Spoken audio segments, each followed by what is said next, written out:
Fujifilm X-E5, perfect weaponnya para street photographer, dan kamera Fujifilm 1 ini bakal jadi kamera Fujifilm lain yang jadi angan-angan gua lagi.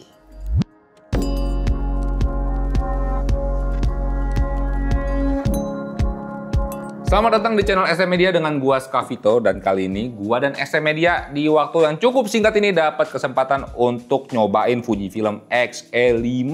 Jadi thank you so much buat Fujifilm Indonesia. Tapi disclaimer dulu, ini video impresi awal, bukan in-depth review. Penggunaannya di sini gua coba maksimalin untuk penggunaan fotografi di ruang publik atau namanya itu street photography. Kenapa gua pakai Fujifilm X-E5 ini buat street photo? Satu, karena kamera ini fotosentris banget. Lo lihat aja looks-nya, dari fitur fisik juga ini fotosentris banget. Alasan kedua, ukurannya compact yang pastinya nih kamera jadi enak buat dibawa-bawa, apalagi untuk dipakai street photography. Stylenya juga retro banget, bikin gua jadi makin ganteng, meskipun gue tidak ganteng, jadinya ganteng pakai kamera ini. Dan alasan ketiga, gue mau maksimalin pakai satu lensa aja, yang dimana gue pakai kitnya si X-E5, yaitu Fujifilm 23mm f2.8 pancake. Fokal yang 23mm di APS-C ini benar-benar sweet spot banget untuk street photography. Ya makanya gue utamanya pakai buat street photo. Akan tetapi di sini ada satu fitur di Fujifilm X-E5 ini yang membuat gue seakan-akan bawa 3 lensa, yang padahal gue cuma bawa satu lensa doang, 23mm-nya doang. Yang nanti gue bahas. Gimana kalau dipakai buat video si Fujifilm X-E5 ini? Di video ini gue tidak bahas fokus ke situ. Tapi kalau kalian mau tahu spek videonya, ya dia lumayan oke. Dia bisa 6.2K walaupun tidak open gate. 4K dia ada 4K HQ, ada DCI, ada 4K normal juga gitu ya. Buat kualitas gambar ya khas Fujifilm aja, cakep, and there's nothing to say. Bagus aja udah. Kemudian di perihal video dia juga ada perekaman F-Log. Untuk high speed recordingnya dia bisa sampai 240 frame per second meskipun cuma sampai di Full HD. Dan ya udah, tidak ada yang baru. Untuk portnya kalau misalkan kalian mau pakai konten juga lengkap. Dia ada port mic eksternal, ada juga jack monitoring meskipun di sini masih pakai USB adapter Type-C. Dan ya kalau misalnya kalian mau pembahasan soal videonya dari Fujifilm X-E5 ini dipakai untuk konten, silakan bujuk aja Bang Erwin, request ke Bang Erwin di kolom komentar gitu ya. Kalau di video ini kita cuma bahas fotonya aja, utamanya dipakai untuk street photography. Oke, Yikuzo, kita bahas fisik dari kameranya. Di sini kalian bisa lihat aja Fujifilm X-E5 ini punya desain retro style, klasik dan minimalis banget. Apalagi di sini gua pakein dengan lensa 23mm pancake barunya Fujifilm.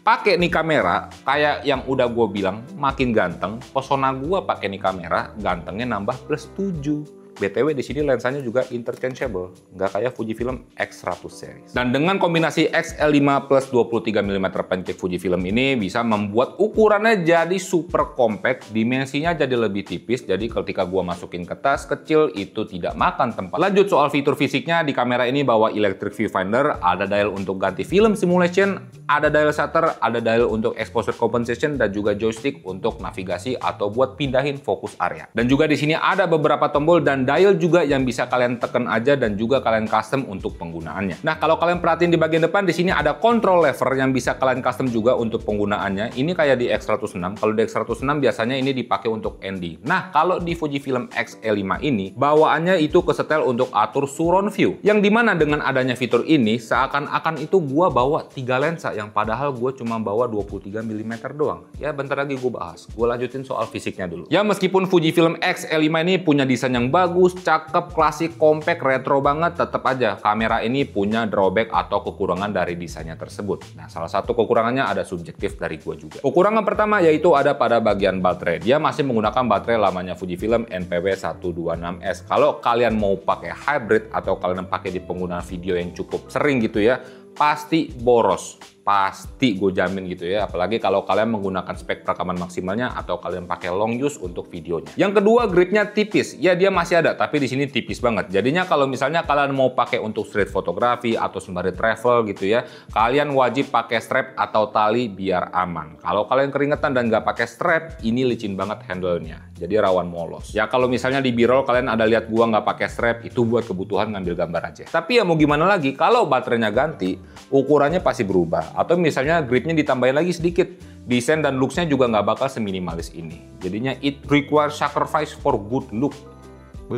Nah, kalau dipakai untuk foto, baterainya itu cukup awet. Gua coba 2 kali hunting di hari dan spot yang berbeda, buat durasi pengurangan dayanya itu sama. Dia bisa tahan sekitar 2,5 jam, dari full sampai baterainya jadi merah. Yang ketiga, ini subjektif dari gua perihal layarnya. Bukan masalah layarnya nggak variangle gitu ya. Bukan, cuma gara-gara dia tidak bisa di flip ke samping. Ini sayang banget, gua harap tuh bisa di flip ke samping kayak Fujifilm X-T3. Emang sekrusial itu buat flip ke samping? Buat gua iya, buat ngambil vertical low angle. Dimana di sini layarnya ini cuma bisa di tilt ke atas, ke bawah, dan juga di flip ke depan aja buat selfie. Meskipun gua tidak pakai kamera ini buat shot selfie. Ya mungkin kalian pakai. Cuma catatan aja buat kalian kalau mau pakai Fujifilm X-E5 ini layarnya di flip ke depan itu harus be gentle, pelan-pelan gitu ya. Karena ketika lu mau flip ke depan begini, gue tuh ngeri sama fleksibel layarnya.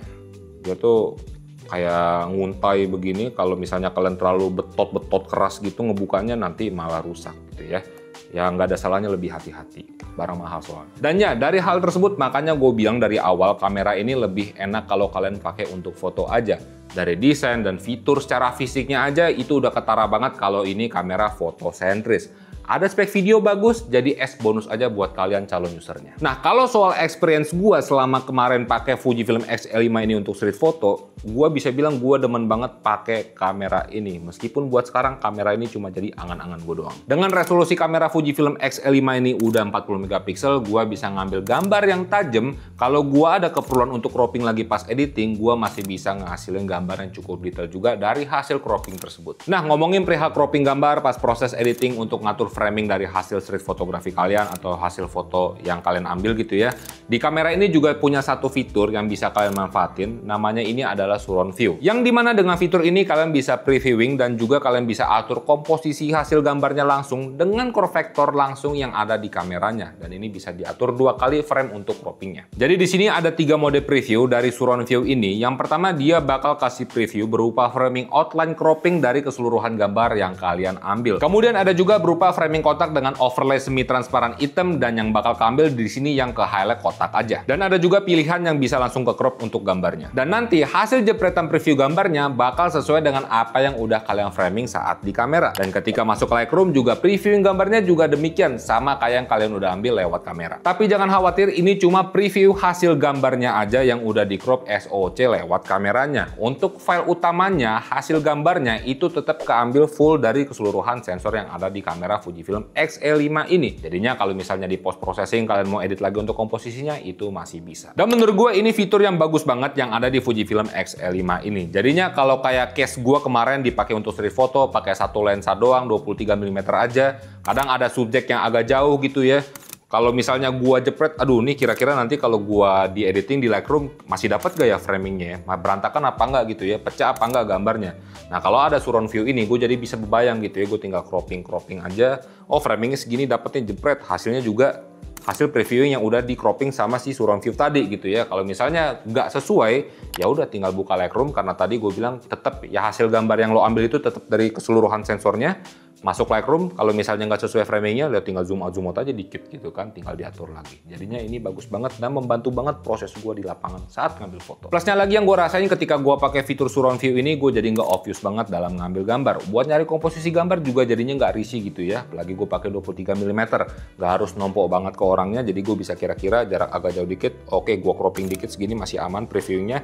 Gue jepret, nanti hasilnya kurang lebih seperti itu gitu ya, sesuai dengan apa yang gue inginkan. Tapi perlu gue ingetin lagi, resolusinya bakal berkurang kalau kalian pakai hasil langsung dari fitur ini. Karena apa? Ya, crop vector, cropnya digital. Dan baik lagi, fitur ini utamanya untuk mempermudah kalian untuk ngatur komposisi gambar aja saat di lapangan, saat melakukan pemotretan. Fitur surround view ini juga bisa kalian pakai ketika menggunakan electric viewfinder dari Fujifilm X-E5 ini. Nah makanya berkat fitur ini gue bilang di awal kayak tadi gitu ya, seakan-akan gue bawa 3 lensa yang padahal gue bawa 1. Gue bisa crop 2 kali meskipun resolusi kurang, tapi ya minimal banget ya. Gue ngatur komposisi jadinya nggak susah. Nah buat hasil gambar fotonya cakep khas Fujifilm, kalian bisa manfaatin aja film simulation yang ada. Kalau mau gambar instan langsung jadi atau pas di editing cuma di tweak dikit aja. Dan juga ada format RAW, udah pasti banget kalau kalian mau lebih leluasa lagi untuk ngedit gambarnya. Kualitas dari lensa 23 mm f2.8 ini menurut gue juga cukup cakep hasil gambarnya. Gue cukup suka dibarengin sama X-E5, ini jadi setup motret yang posisi enak banget, compact, enteng, gak makan tempat, jepret, gambar bagus. Untuk performa autofocus dari lensa 23 mm dan juga bodi X-E5 ini juga nggak ada masalah selama gua pakai street photo kemarin. Di kamera ini juga udah bawa subject tracking juga, udah dibekali AI, dan gua tes untuk foto kucing itu tetap ngejar ke matanya. Untuk performa IBIS-nya juga bagus, gua bisa pakai IBIS-nya ini untuk ngambil gambar handheld dengan shutter itu 1 detik. Jadi ya kalian bisa pakai juga IBIS-nya ini untuk eksperimen foto. Secara keseluruhan dari pengalaman gue yang cukup singkat menggunakan Fujifilm X-E5 ini, kamera ini benar-benar enak untuk dipakai street photo meskipun cuma pakai kitnya doang 23 mm. Itu udah enak. Tapi kalau misalnya kalian mau pakai lensa lain buat penggunaan workflow foto yang lain, itu juga bisa karena lensanya interchangeable. Dan di kamera ini gue bisa bilang kalau Fujifilm itu berusaha ngasih experience foto yang mewah ke calon usernya. Mungkin kalian salah satu calon usernya. Nah, itu harapannya Fujifilm. Dengan fitur yang bisa mempermudah kalian untuk ngambil gambar di lapangan, terus juga dengan desain retro, minimalis, ganteng, yang otomatis bisa bikin aura fotografer kalian itu jadi makin ganteng. Nah, buat harganya, kita dapat info dari Fujifilm Indonesia kalau harga Fujifilm X-E5 ini nggak bakal setinggi MSRP luarnya kalau kita lewat konversi aja gitu ya. Dimana harganya ini akan dijual di sekitar 25 jutaan untuk body only. Kalau sama kit 23 mm-nya itu di sekitar 29 jutaan. Soal murah atau mahal, ya balik lagi ke kantong kalian masing-masing. Kalau buat gua, belum kesampaian duitnya. Sampai lagi, ini kamera masuknya udah ke ranah eksklusif dan udah beda cerita emang kalau udah ngomongin soal eksklusif mah. Tapi ya terlepas dari spesifikasinya, yang bikin mahal kamera Fujifilm X-E5 ini adalah pengalaman kalian dalam mengoperasikan kameranya, rasa menggunakan fitur-fitur fisiknya, dan cara kamera ini ngasih pengalaman usernya, pengalaman kalian, calon-calon usernya gitu ya, dalam proses pengambilan gambarnya. Itu beda banget ketika gua pakai kamera yang ada di ST Media. Ya, X-E5 ini eksklusif itu kurang lebih sama kayak Fujifilm X105, X106, nah itu berasa mewah. Ya alasan kenapa X105, X106 itu bisa mahal dan juga digoreng sama pihak-pihak brengsek gitu ya, gila-gilaan dijual. Karena nilai jual kameranya itu bukan soal spesifikasinya doang, tapi utamanya adalah feeling ketika lo pakai kameranya, feeling ketika lo ngoperasin kameranya, feeling ketika lo apresiasi desain yang cakep ini gitu. Tapi ya mau gimana lagi, eksklusif gitu loh. Beda cerita. Ini kamera fotosentris banget, nagih banget buat dipakai foto-foto. Dia punya spek video yang oke, itu cuma jadi bonus aja buat kalian calon usernya. Nah pertanyaannya, kira-kira beli apa enggak Fujifilm X-E5 ini? Kalau kalian ngincer pengalaman gambar yang berbeda, rasa punya kamera yang mewah, eksklusif, mau gantengnya nambah ketika kalian pakai foto, duitnya ada, langsung sikat kameranya. Dan ya mungkin itu aja untuk impresi awal dari Fujifilm X-E5 ini ketika gua pakai untuk street photo. Kalau misalnya kalian punya koreksi, saran, atau pertanyaan, taruh aja di kolom komentar. Itu aja, gua Ska, itu Wowo. Semoga video ini bermanfaat dan jangan lupa buat berkarya.